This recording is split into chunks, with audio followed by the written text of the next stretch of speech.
Welcome to the podcast, Amazing Tales About History. I'm your host, Mike Allen. Well, getting to talk with Paul Revere, or any other famous figure in history for that matter, would be quite a treat, right? Well, I did get to speak with Paul Revere, and you're going to hear the interview in just a minute. Now, this Paul Revere is Paul Revere III, an environmental attorney on Cape Cod, still the same state where his famous ancestor rode one night to warn the Patriots that the British are on their way. And one note about Paul Revere III, he is duly proud to be a direct line ancestor of the famous horseback rider, but he does not let it go to his head at all. In fact, he's got a great sense of humor about his station in life. You're going to thoroughly enjoy Paul Revere's take on Paul Revere. This week's trivia question, the question is, there was a secret World War I military training camp in Connecticut established by an Ivy League college, but not Yale. What town was it in? Stay tuned after the main program for the answer. That'll give you the topic for next week's show. One if by land and two if by sea. I think every American who's ever been in a schoolhouse knows that line. In Boston, the Sons of Liberty were the Patriots best known for preparing to take on the British in the lead up to the Revolutionary War. They staged the Boston Tea Party, and their founder, Sam Adams, and their chief financial backer, John Hancock, were wanted by the British for treason. Now, in April of 1775, Adams and Hancock were staying at a house in Lexington, Massachusetts, about 10 miles northwest of Boston. Paul Revere was a silversmith, and he was living in downtown Boston.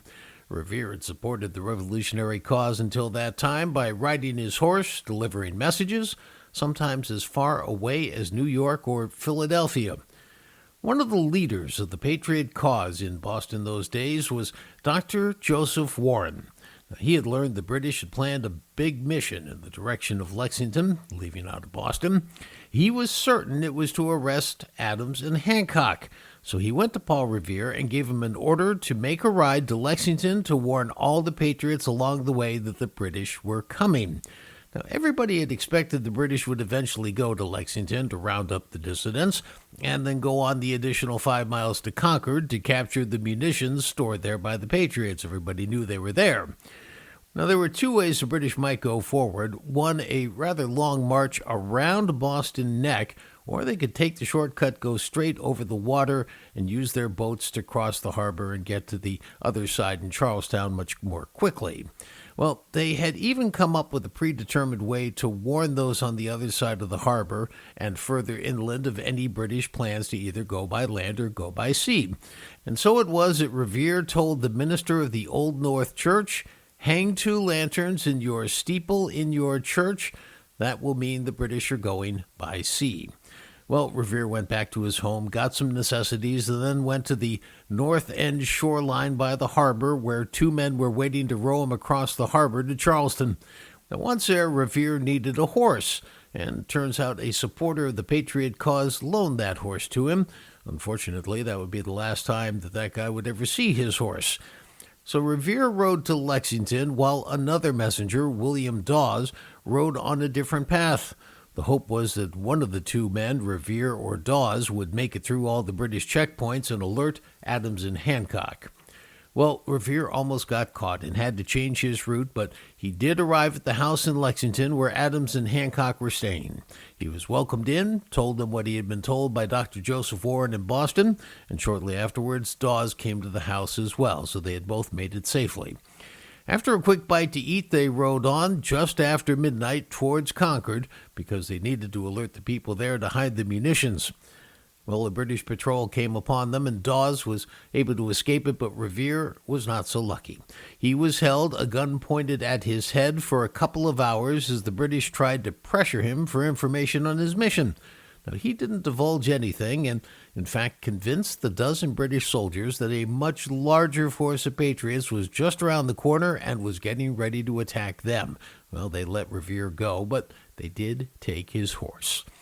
Paul Revere then had to walk back to Lexington, where he arrived just in time to witness the latter half of the first battle of the Revolutionary War. That's right, the shot heard round the world had been fired that day, April 19th, 1775.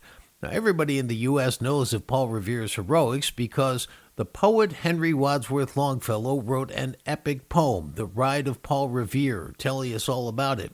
But it wasn't written until long after Revere had died. Without that poem, we might not know of his heroics.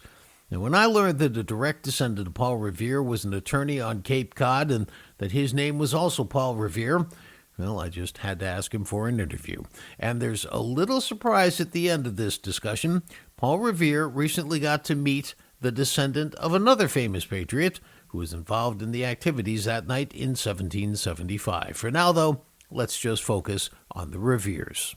Well, I've been waiting to say this all week. Paul Revere on the other end of the telephone line here. And Paul, first of all, I want to thank you for doing this. And second of all, let's just get right down to brass tacks. How is it that you are related to the original Paul Revere and you are Paul Revere? How did all that happen? It's fairly simple.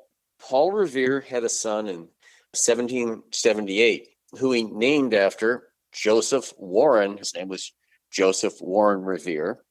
He had a son, John Revere, who had a son, Joseph Warren Revere, who had a son, Paul Revere, who was my grandfather, and we called him Paul Revere Sr. because there were no other Paul Reveres alive. He had my father, Paul Revere Jr., passed away a couple of years ago, and I ended up being Paul Revere III, and, well, I did it. My son is Paul Revere IV. So that's how I'm related, straight up the family line. I love it. Now, I also want to ask you, at what point in your life did you realize who your ancestor was? It's the old joke. People say to me, what's it like to be Paul Revere? And I'm like, I don't know what it's like not to be Paul Revere. From day one, when I was in school in first grade, and Rose Rakowski, Paul Revere, and laughed. So there isn't a memory of a time that I didn't realize this. It was just always something that, oh, you're Paul Revere, and your fourth great grandfather was this, famous horse riding hero. Now, do you get this when you go around town or to the motor vehicle department or places where people say, yeah, sure, you're Paul Revere, I'm Frank Sinatra?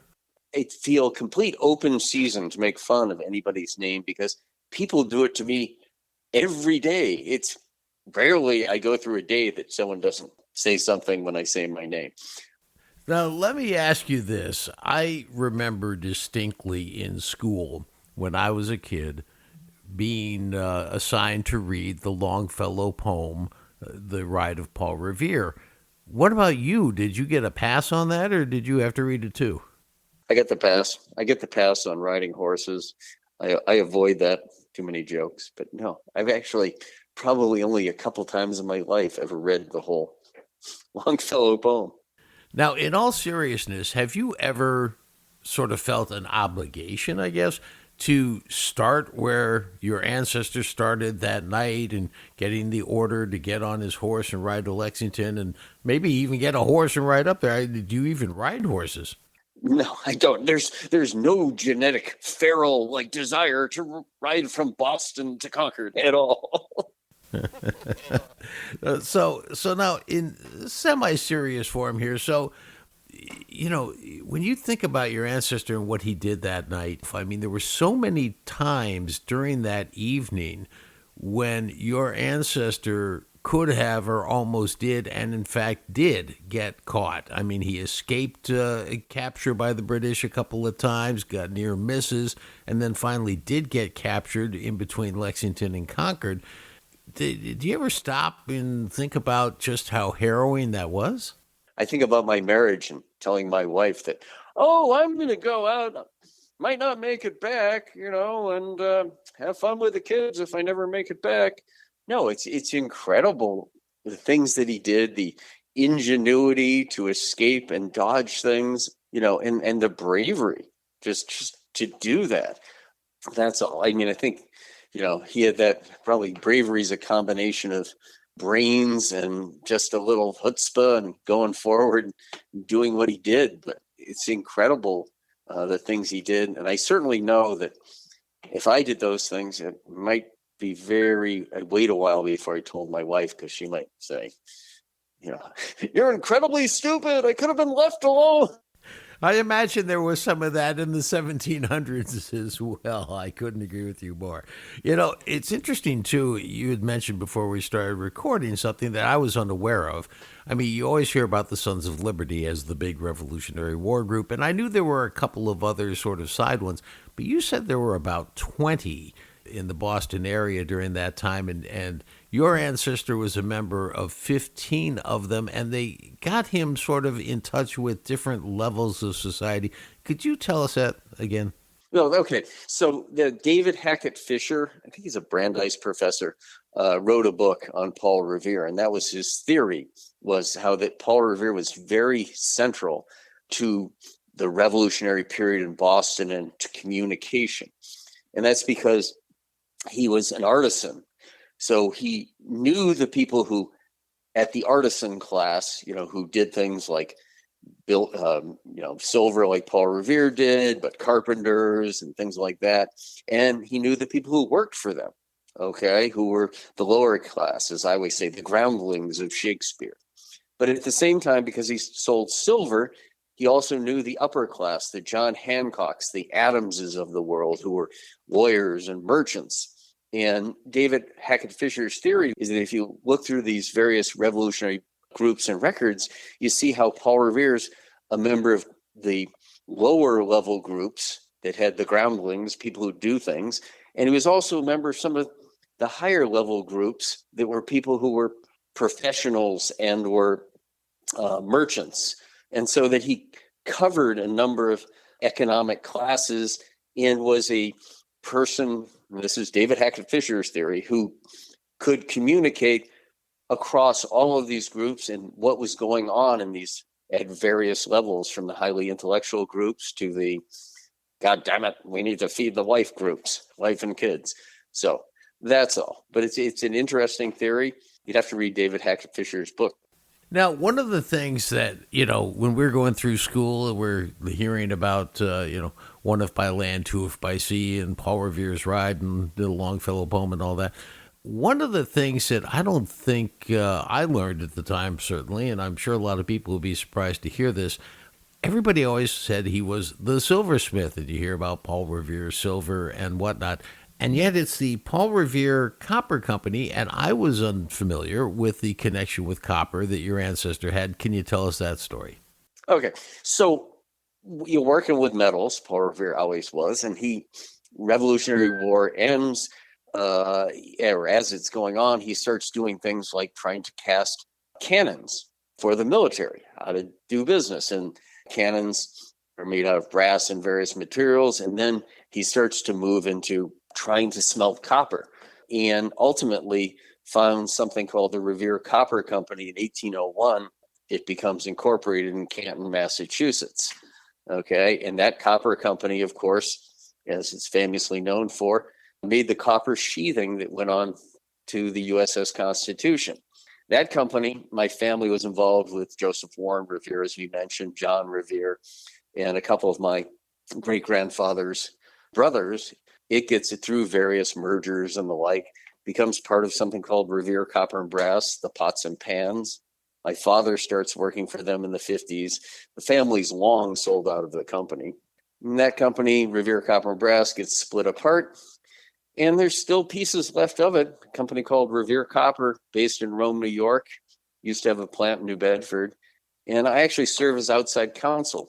And the family that pretty much controls Revere Copper, they're friends of mine, and they're proud to know that there's been a Revere working for the company for over 200 years. Revere had to figure out how to develop capital, how to get contracts, government guarantees, because it was a defense industry, or important to defense, to be able to make cannons and the like, and to roll copper. He's an interesting businessman, entrepreneur later in life. You are a very charitable person in terms of all of your activities on the side. You're on the Massachusetts Charitable Society, which was founded way back in the 1700s, and you serve on quite a few things. And one of the things I think that takes prominence in your life for somewhat obvious reasons is the Paul Revere, I think it's the Memorial Association, where you are a trustee, and you are the people who are responsible for keeping the Paul Revere House. Thank God it remains and survived and avoided the wrecking ball over the course in history. But let's talk about this because in 1800, I guess 25 years after the famous ride, Paul Revere, the original, sells his house, falls into disrepair, and without getting too detailed, could you tell us how you guys ended up managing to get hold of it and save it? Essentially, the building becomes various reuses. It was a cigar store and the like. And the Daughters of the American Revolution start saying, we ought to preserve this building, Paul Revere's house. And they have a whole program with, school children in Boston to put in a penny. And then John Phillips Reynolds, who is a cousin, the Reynoldses, Ned Reynolds is on the board. He's related to them. He puts up the money to buy the Paul Revere house. And the Paul Revere Memorial Association is incorporated by an act of the Mass Legislature to buy the Paul Revere house and to make it into the historical landmark that it is. The kind of entertaining thing relating to my family is for the first year, the Speaker of the Massachusetts House was the president of the Paul Revere Memorial Association. And ever since then, it's been a member of the Revere family. Specifically, it was Uncle Ned for a while, and then it was passed on to my grandfather, to my father, and my sister and I, rather than thumb wrestle, I said, you can be the president next. So there's always been Revere as the president, but it's a nonprofit and tries to do a lot of good things about education and selling the Revere brand, as we say. Now, I was a student at Boston University when I went to college, and I went down the Freedom Trail, and I went to the Paul Revere House, and it's fascinating, and I just want to take my hat off to you for having restored it. When you walk into that house, what goes through your mind? When I grew up, there's a picture that an AP photographer took of my father, my sister, and I standing before the fireplace there.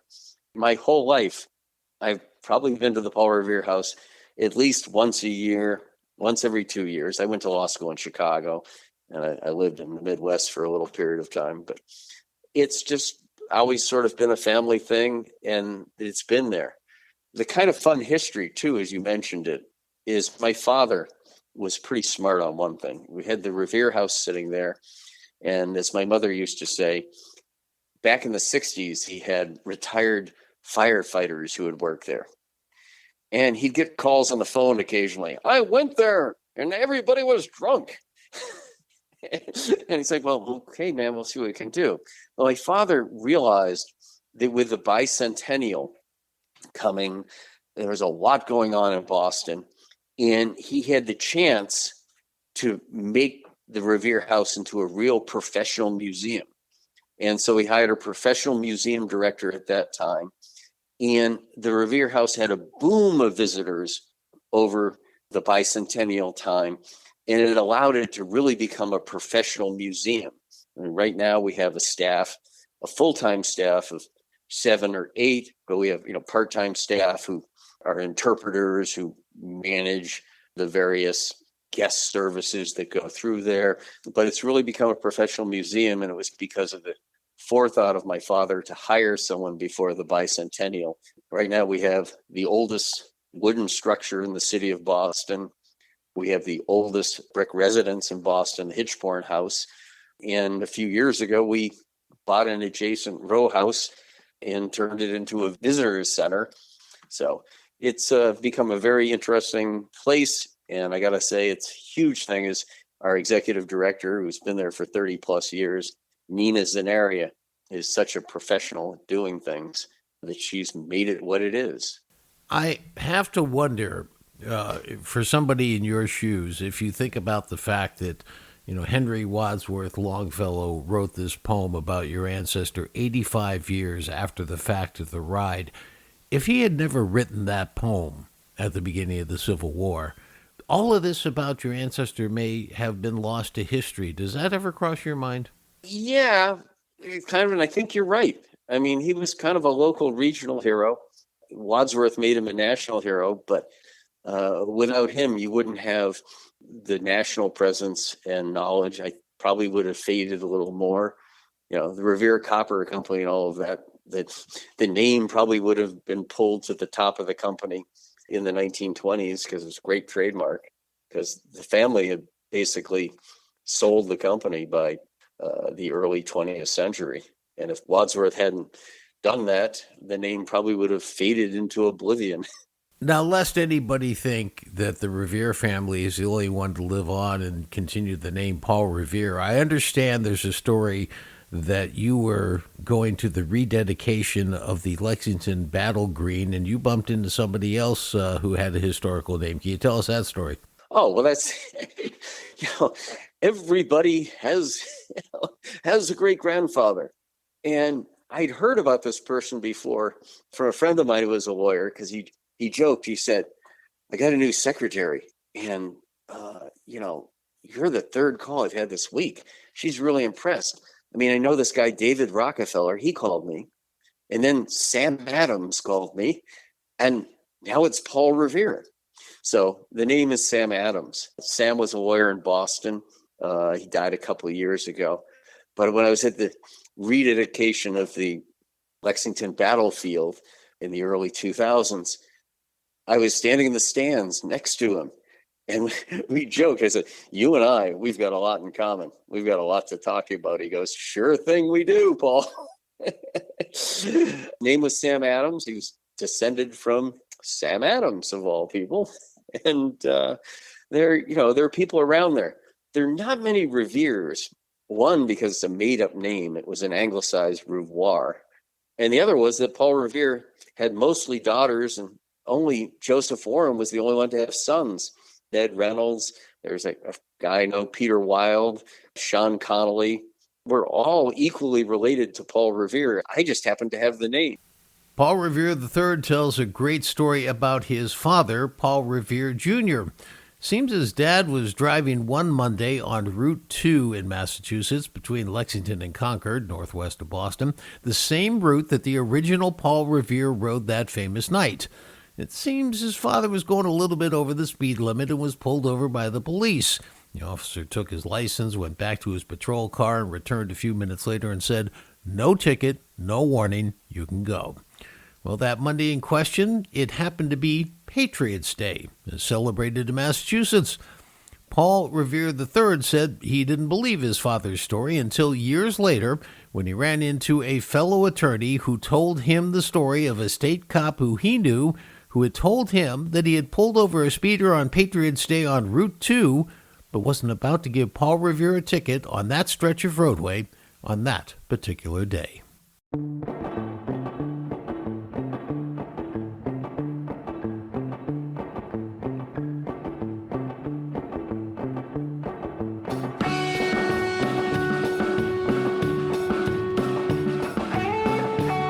That wraps up this episode of Amazing Tales About History. You know, Dr. Joseph Warren, the Patriot leader who sent Paul Revere on his horseback ride that night, would die just 2 months later at the Battle of Bunker Hill. And as you already know, the original Paul Revere named one of his sons Joseph Warren Revere in his honor. It's from that man that Paul Revere III is descended. I want to thank our guest for today's program, Paul Revere III, direct ancestor of the Paul Revere and an attorney on Cape Cod protecting the environment for future generations. The answer to this week's trivia question, the question was, a secret World War I military training camp in Connecticut was established by an Ivy League college, although not Yale. What town was it in? Well, the town was Morris, and technically the area called Lakeside, that portion of Morris, because it's right on Bantam Lake. Now, next week on Amazing Tales, a look at Camp Columbia, a very rural retreat in Connecticut's Northwest Hills created by the New York City Ivy League school, Columbia. There's a very interesting backstory there, and we'll have it for you here next week. Amazing Tales About History is a production of True North Associates, LLC. This is Mike Allen. Be safe and stay healthy.